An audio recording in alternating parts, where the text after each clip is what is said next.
اس کو تھام کر وہ آگے بڑھا تھا۔ حیام کو پھر شدید چکر آنے لگے تھے، ساتھ ساتھ وہ نیند میں بھی جھول رہی تھی۔ اس کی حالت کو مد نظر رکھتے ہوئے اس نے اس کے بازو میں اٹھا لیا تھا۔ یا اللہ میری مدد کرنا۔ وہ گھر کے اندر دال ہوتا ہوا چہرہ اوپر کر کے آسمان کی طرف دیکھتا ہوا اللہ سے گویا ہوا تھا، جب ایک دم اس کی نظر بالکنی کی گرل پر کھڑے ہوئے عدیل ہمدانی پر پڑی تھی۔ یا اللہ، اسے سچ شرمندگی نے آنکھ گرا تھا، کیونکہ حیام اس کے بازو میں اس کے سینے سے لگی ہوئی دوبارہ نیند میں ڈوبی ہوئی تھی۔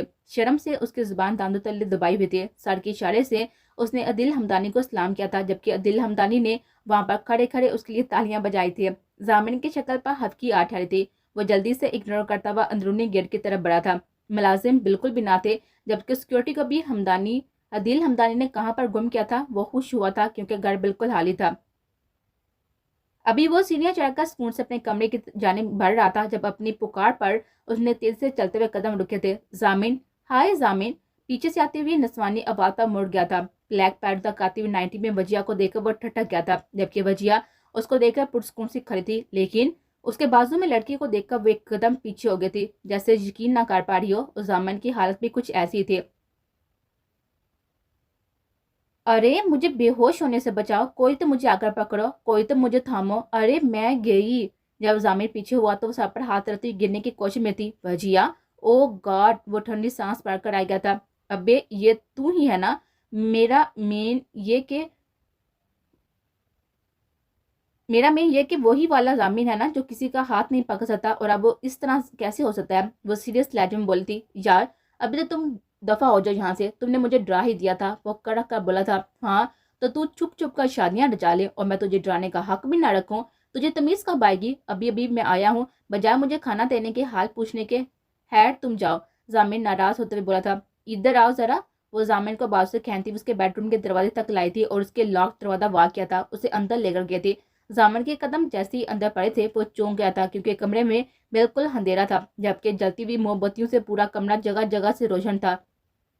یہ سب کیا ہے وجیہ؟ ضامن نے کمرے میں نظر دڑا کر پوچھا تھا۔ تمہیں لگا کہ تمہارا حیا نہیں ہے مجھے؟ 4 منٹ کے اندر میں نے کینڈلز لائٹ سے یہ سجایا ہے، صرف تمہارے لیے یار۔ وہ مسکرا کر سینے پر ہاتھ باندھ کر بولی تھی، اور ساتھ ہی سوئچ بورڈ پر بٹن پش کر کے کمرہ روشن کر چکی تھی۔ اچھا سین ہے بھائی۔ وہ اصل چونکا تھا تب تھا جب بیڈ پر سرخ چادر بچھی ہوئی تھی، جبکہ کمر میں سلور کلر تھا۔ ٹیبلز پر بھی جگہ جگہ پر پھول تھے، جو کہ شاید گارڈن سے جلدی جلدی توڑ کر لائی تھی۔ اس سے جتنا ہو سکا تھا وہ اپنی طرف سے کاٹ چکی تھی۔ ہاں گولڈن نائٹ نہ صحیح تو سلور نائٹ ہی صحیح، وہ بے باکی سے بولتی۔ مطلب شرم و حیا تجھے چھوڑ کر بھی نہ گزری؟ وہ بیڈ پر حیام کو لٹاتا وہ اس کی طرف دوبارہ مڑا تھا۔ وہ بھی تھک چکا تھا، اب آرام کرنا چاہتا تھا۔ تیرا اپنے بارے میں کیا خیال ہے؟ وجیہ دوبدب بولی تھی۔ حد کر رہی ہو یار۔ صوفے پر بیٹھ کر شوز اتارنے لگا تھا۔ ارے یار گولڈن نائٹ تو تم نے سیلیبریٹ کر لی ہوگی نا، اب تم اپنے گھر میں پہلی دفعہ اپنے بیڈ روم میں آ رہی ہو تو میرا حق بنتا ہے نا یہ سب کا، اس لیے سلور نائٹ۔ وہ اپنی ہی لاجک لے کر آئے تھے، جبکہ ضامن کے چہرے کے زاویے الجھے تھے۔ گولڈن نائٹ کیا ایک گڈ نائٹ بھی نہیں ہو سکی تھی؟ وہ خفا سا بولا تھا۔ کیا اجازت ہو تو تمہاری بیوی کو دیکھ لوں؟ وہ بیڈ پر سوئی ہوئی حیام کو فوکس کرتے بولتے۔ پہلے میرے کپڑے نکالو۔ وہ جوتے اتار کر صوفے کی پوچھ پر سر ڈاک کر بولا تھا۔ آپ تو تمہاری بیوی ہے نا، اس سے کروایا کرو یہ سب۔ وجیہ کو غصہ آیا تھا۔ لیکن میری بیوی ابھی سو رہی ہے، وہ آنکھیں مونتا ہوا بولا تھا۔ تب اس نے کبر سے نائٹ سوٹ نکال کر اس کی گود میں پھینکا تھا اور پھر بیڈ کی طرف قدم بڑھا گئے تھے۔ ارے یہ تو بہت ہی کیوٹ ہے۔ اس کی سردی سے ٹھنڈے پڑتے ہوئے چہرے کو غور سے دیکھنے کے بعد ضامن سے بولی تھی۔ بہت، وہ بے ساتا بولا تھا۔ کتنے پیارے چیکس ہیں، بالکل ریڈ۔ اس کے بڑے بڑے سرخ گالوں پر ہاتھ پھیرتے بولی تھی۔ دور ہٹ جاؤ، تنگ نہیں کرو اسے، اٹھ گئی تو تمہیں پکڑ کر مارے گی۔ وہ آنکھیں کھولتا ہوا وجیہ سے بولا تھا۔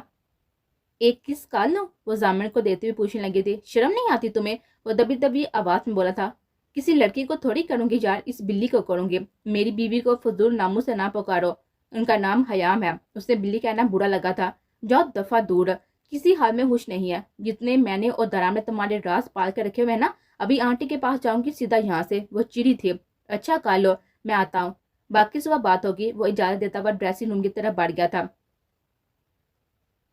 جبکہ اس کے گالوں کو اپنے لبوں سے چھو کر کمفرٹر اس پر اچھی طرح سے ڈال کر کمرے سے باہر چلی گئی تھی۔ درام نے جس طرح سے عدیل ہمدانی کو سب بتایا تھا تو وہ اس سے کیسے چھپا سکتا تھا، جبکہ وجیہ کا بڑا پازیٹیو سا رد عمل تھا۔ وہ خوش تھی۔ وہ ڈریسنگ ٹیبل سے چینج کر کے واپس روم میں آیا تھا اور ٹیبل پر رکھا ہوا کھانا دیکھ کر وہ کھانے بیٹھ گیا تھا۔ یہ کھانا بھی وجیہ نہیں رکھا تھا، وہ ان دنوں کا شروع سے ہی بہت حیا رکھتی تھی۔ چاکلیٹ دودھ کا گلاس لے کر وہ بیڈ روم کی طرف آیا تھا۔ اسے یاد آ رہا تھا کہ حیام کو اسے صبح سے کچھ کھاتے ہوئے نہیں دیکھا۔ اس کا خیال کرتے ہوئے گلاس اس کے سائڈ کے ٹیبل پر رکھ کر بیڈ کے دوسری سائڈ پہ لیٹ گیا تھا۔ لیٹنے کے بعد اس نے ڈیڈ کو ایک میسج کیا تھا اور سونے کی کوشش کرنے لگا تھا۔ اپنے بستر پر اتنے مہینوں بعد لیٹتے ہی نیند اس پر فوراً ہی مہربان ہو گئے تھے۔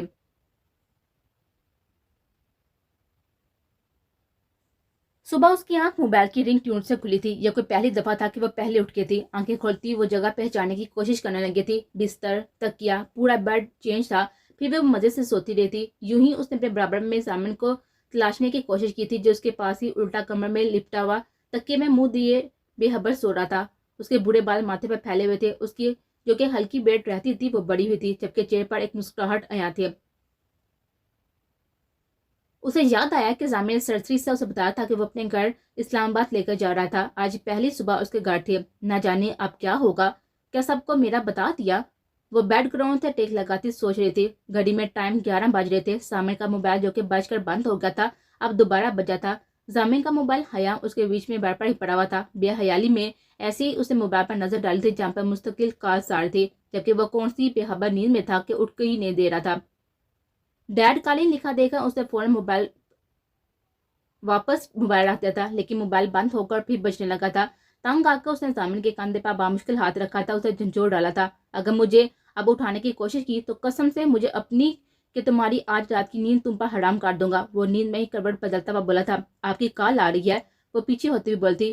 کیا میری دھمکی محض تمہیں دھمکی لگی ہے؟ وہ اب اٹھ کر آنکھیں کھول کر غصے سے بولا تھا، جبکہ حیام نظریں چرا گئے تھے، کیونکہ پہلے تو وہ کمل میں تھا، لیکن اب کمل ہٹا کر جب اٹھ کر بیٹھا تو وہ شرٹ لیس تھا اور بنیا میں موجود تھا۔ جب وہ کچھ نہ بولی تو اسے سمجھ آیا تھا کہ تکیے کے سائڈ میں رکھی ہوئی ٹی شرٹ اسی لمحے میں پہنی تھی۔ وہ موبائل چھیننے کے انداز سے اس کے ساتھ ہاتھ سے لیا تھا۔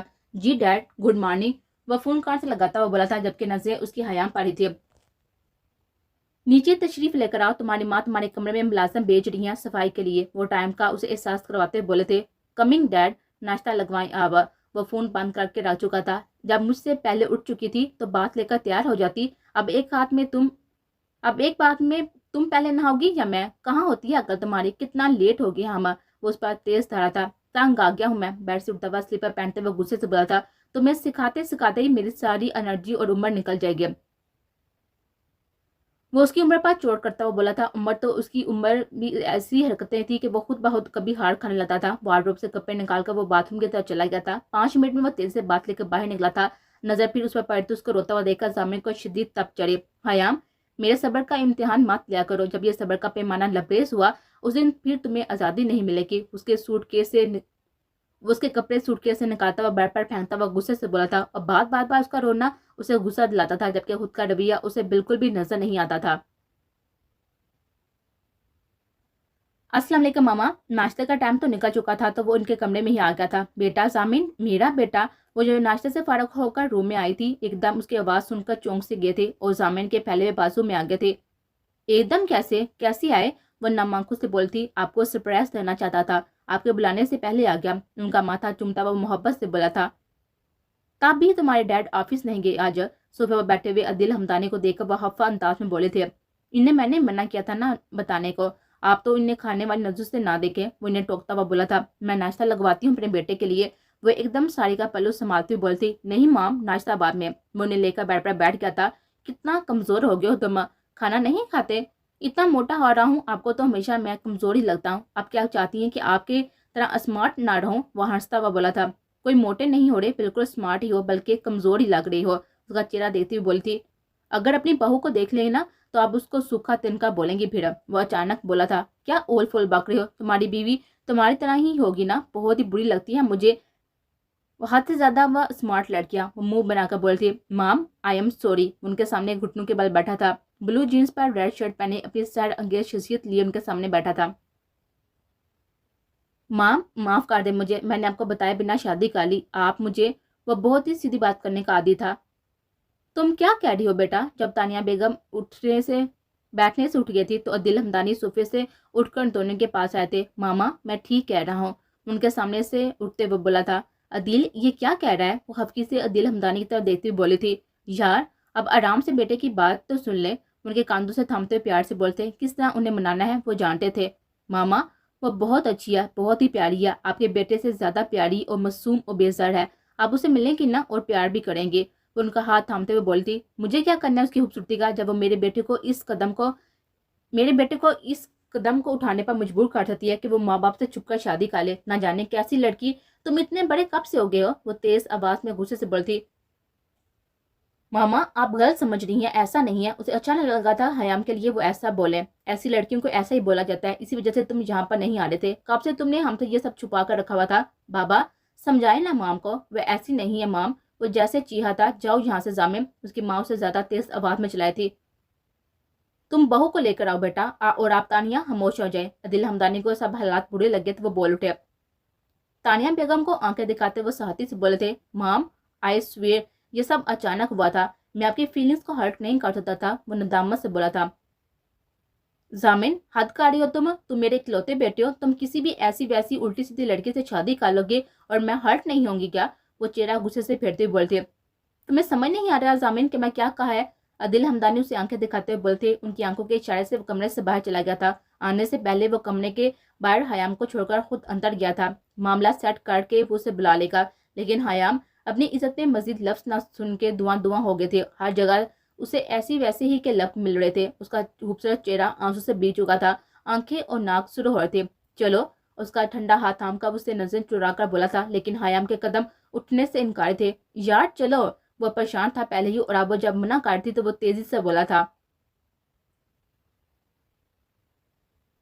آپ ایسے بیٹے کو مایوس کریں گی تو وہ ناراض ہو جائے گا، ہو سکتا ہے کہ باغی ہو جائے، آپ سے معافی مانگ رہا ہے، اس کا مطلب ہے کہ وہ شرمندہ ہے۔ آپ کو ابھی کچھ بیک گراؤنڈز نہیں پتا تانیہ، کم سے کم سامنے کو نہ صحیح، اس لڑکی کو جس نے اسے شادی کیا اسے پیار سے بات کر لیجیے گا، اس کا کوئی قصور نہیں ہے، آپ کو میں سب بتا دوں گا۔ وہ نے بیڈ پر بٹھاتے ہوئے تحمل کا مظاہرہ کرتے ہوئے پیار بڑے انداز سے سمجھا رہے تھے، اگر آپ میری بات نہیں مانیں گی تو پھر میں کبھی بھی آپ سے نہیں کہوں گا کہ یہ کالیں، جیسی آپ کی مرضی۔ وہ دھمکی نہیں دے رہے تھے لیکن سچ بھی کہہ رہے تھے۔ تانیہ بیگم نے انہیں زخمی نظر سے دیکھا تھا، تبھی بیڈ روم کا دروازہ کھلا تھا، وہ دھیرے سے اس کا ہاتھ تھامے ان کی طرف واپس آیا تھا، اس کے ساتھ چلتی ہوئی وہ واقعی چھوٹی سی لگ رہی تھی۔ ابھی کچھ دیر پہلے زامن نے جو کہا تھا وہ انہیں سچ لگا تھا، اس کے مقابلے میں کافی کمزور تھی، ان کو وہ کوئی کم عمر گمان ہوئی تھی۔ بیبی پنک پیرو تک آتی فراک میں ملبوس، پنک ہی دوپٹہ ساپا ڈورے، وہ بامشکل ان کے سامنے کھڑی تھی۔ السلام علیکم، وہ جی بھر کر کنفیوز ہوتی ہوئی ان کی زبان سے الفاظ تک نہ ادا ہو رہے تھے، ان دونوں کو وہ کافی گھبرائے ہوئے لگے تھے۔ عادل حمدانی تانیہ بیگم سے ذرا دور ہوئے اور اپنے اور تانیہ کے بیچ جگہ بنا کر اس کے لیے بیٹھنے کی جگہ بنائی تھی۔ وعلیکم السلام، وہ کافی گرم جوشی سے بولتے اور مسکرائے تھے، آؤ بیٹا، وہ اشارہ کرتے ہوئے بولتے اور زامن کو دیکھنے لگی تھی۔ تب زامن نے اسے وہاں بیٹھنے کا کہا اور خود کارپیٹ پر پنجوں کے بل ماں کے سامنے بیٹھ گیا تھا۔ ماما سوری نا، اس کی طرف دیکھ بھی نہیں رہے تھے۔ نام کیا ہے آپ کا؟ وہ اتنی سختی سے بولی تھی کہ وہ ایک دم ڈر کر اٹھی تھی اور وہاں سے ہٹی تھی۔ بر وقت وہ تینوں ساتھ ہی چونکے تھے۔ ہرٹ ہو جاتی ہے جلدی ماما، آپ ساری ڈانٹ میرے لیے بچا کر رکھیں، اسے کچھ نہ کہیں پلیز، وہ التجائی لہجے میں بولا تھا۔ دیکھ لیا آپ نے 2 دن کی آئی ہوئی لڑکی کے لیے کتنی وضاحتیں دے رہا ہے، عادل حمدانی سے بولی تھی۔ آپ کو خوش ہونا چاہیے، آپ کا بیٹا رشتے سے فیئر کر رہا ہے، ان کا لہجہ دیکھ کر بولے تھے۔ اچھا بلائیں آپ اسے خود، وہ حیام کی طرف اشارہ کرتے دبی آواز میں بولے تھے۔ ادھر واپس آ جائیں آپ بیٹا، آپ کے ڈیڈ نے بڑی کوشش کر کے آپ کے بیٹھنے کے لیے جگہ بنائی ہے، وہ حیام کو بلاتی عادل حمدانی کو کھا جانے والی نظر سے حیام سے بولتی، وہ پھر ان کے پاس آ کر بیٹھتی۔ نام نہیں بتایا بیٹی آپ نے، اب عادل حمدانی محبت بڑے لہجے میں اس سے بولے تھے جس کا اعتماد بحال ہو سکے۔ حیام، وہ اپنے ہاتھوں پر نظریں جمائے ہوئے بولے تھی۔ آپ رو رہے تھے؟ اس کا بھیگا ہوا چہرہ دیکھ کر بولے تھے۔ ہاں، وہ اسباب میں سر ہلاتی ہوئی بولتی۔ کیا زامن نے کچھ کہا ہے آپ کو؟ وہ زامن کو دیکھ کر بولے تھے جو اب تک ویسے ہی بیٹھا ہوا تھا۔ ان کی ماما نے کہا ہے، وہ معصومیت سے آنکھیں صاف کرتے بولتی۔ کن کی؟ وہ مسکرائے بنا رہ سکے تھے، اس کے لہجے میں بچوں جیسی معصومیت تھی۔ زامن کی، وہ متصر بولی تھی۔ زامن حیران ہوا تھا، وہ کیسے آرام سے جواب دے تھی، متصر ہی سے، لیکن جواب تو دے رہی تھی، ورنہ اس کو کتنا زج کرتی ہے۔ ان کی ماما نہیں، وہ آپ کی بھی ماما ہے، وہ تعصب سے بولتے۔ میری ماما مر چکی ہیں، میری ماما نہیں ہے، وہ خفا سی ہوئی تھی۔ تانیہ بیگم کی باتوں نے اسے دکھ دیا تھا۔ سوری، لیکن ہسبینڈ کے مام ڈیڈ آپ کے بھی مام ڈیڈ ہے، اس طرح وہ آپ کی بھی ماما ہے نا بیٹا، وہ اس کی عقل میں اضافہ کر رہے تھے۔ ماما اپنی بیٹیوں کو ایسا ویسا نہیں بولتی، یہ ماما نہیں ہے۔ اب باقاعدہ وہ روتی ہوئی بولی تھی کہ وہاں پر بیٹھی ہوئی تانیہ بیگم ان دونوں سے زیادہ چونکی تھی، انہیں احساس ہوا تھا۔ حیام، یہ کیا کہہ رہی ہو؟ سامن کو اس پر غصہ آیا تھا۔ اچھا، میں تو آپ کا ڈیڈ ہوں نا پھر، وہ اس کی طرف ہاتھ بڑھاتے ہوئے شاید دوستی کرنا چاہتے تھے۔ جی، وہ ان کے پھیلے ہوئے ہاتھ پر چونک کر پہلی بار ان کو دیکھنے لگی تھی جو کہ مسکرا رہے تھے. پھر ہماری فرینڈ شپ تو ہونی چاہیے نا. وہ اس کا اعتماد بحال کرنے کی بھرپور کوشش کر رہے تھے. حیام نے جھجک ان کے ہاتھ پر ہاتھ رکھا تھا اور پھر فوراً سے ہٹا بھی لیا تھا. ہم اور ہماری بیٹی تو ناشتہ کرنے جا رہے ہیں, آپ دونوں ماں بیٹے صلح کر کے آ جائیے گا. وہ بیٹھ سے اٹھتے ہوئے بولتے اور حیام کو بھی اٹھنے کا کہا تھا. اسے لے کر وہاں سے ڈائننگ ایریا کی طرف جانے کا ارادہ رکھتے تھے. جیسے ہی حیام ان کے ساتھ گئی تھی, سامن تو چکرا گیا تھا. ڈیڈی کتنے تیز ہیں, بے ساتھ اس کے منہ سے یہ لفظ نکلے تھے, اور حیام یہ کتنی بدتمیز ہے, وہ سوچ کر رہ گیا تھا. کیا کھائیں گی آپ؟ وہ اسے چیئر پر بٹھا کر خود فرنٹ سیٹ پر بیٹھے تھے. کچھ بھی, وہ حسب عادت مختصر بول تھی. کچھ بھی کے جواب میں عدیل حمدان نے اس کی پلیٹ میں کچا پکا پراٹھا اور آملیٹ کے پیسز رکھے تھے, ساتھ میں کافی اس کے لیے بنوائے تھے, جبکہ خود پراٹھا اور چائے لے کر بیٹھے تھے. تھینکس. پراٹھے کا نوالا توڑتی وہ بولی تھی. اسے ذرا سے جھجک ہو رہی, لیکن زامن کے ساتھ کھانے سے بہتر ان کے ساتھ کھانا کھانا تھا, کیونکہ زامن خود کھانا کام کھاتا تھا. اس کے کھانے پر نظر زیادہ رہتا تھا. رات کو آپ نے کھانا کھایا تھا؟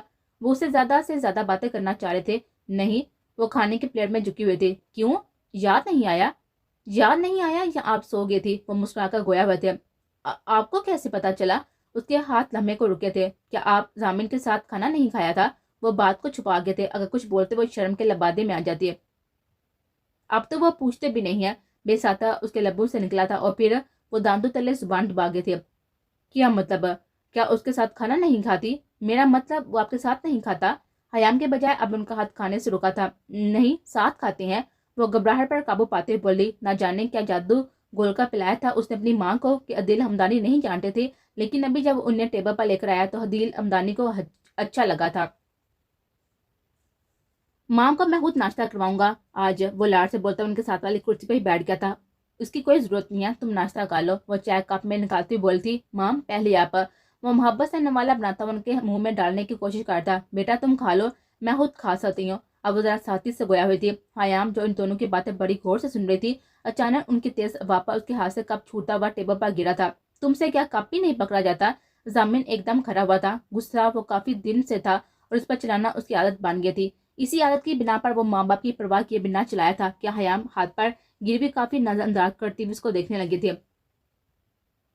کیا کر رہی ہو تم یہ؟ تمہیں نظر نہیں آتا کہ اس کے ہاتھ پر بھی لگ گئی ہے؟ جاہل نہ ہو تو. عدیل حمدانی غصہ ضبط کرتے اس پر چلائے تھے. آواز اتنی ہی رکھی تھی کہ صرف وہاں کے لوگ ہی سن سکے. وہ بے بسی کے احساس سے اسے خفا نظر سے دیکھتی ہوئی روحانسی ہو گئی تھی اور کرسی سے ایک دم کھڑی ہوئی تھی اور پھر پلٹ کر بھاگتی ہوئی چلی گئی تھی. یہ کیا بدتمیزی ہے سامن؟ اس کے جانے کے بعد تانیہ بیگم اس پر چلائی تھی. مام آپ بھی. وہ ایک دم ٹوک گیا تھا انہیں. جسٹ شٹ اپ, لے کر آؤ اسے واپس. وہ غصے سے اسے آنکھیں دکھاتے ہوئے بولتی. وہ ناچار وہاں سے واک آؤٹ کر گیا تھا, جبکہ عدیل حمدانی کو سکون کا احساس ہوا تھا. بہرحال وہ غافل بالکل بھی نہ تھی.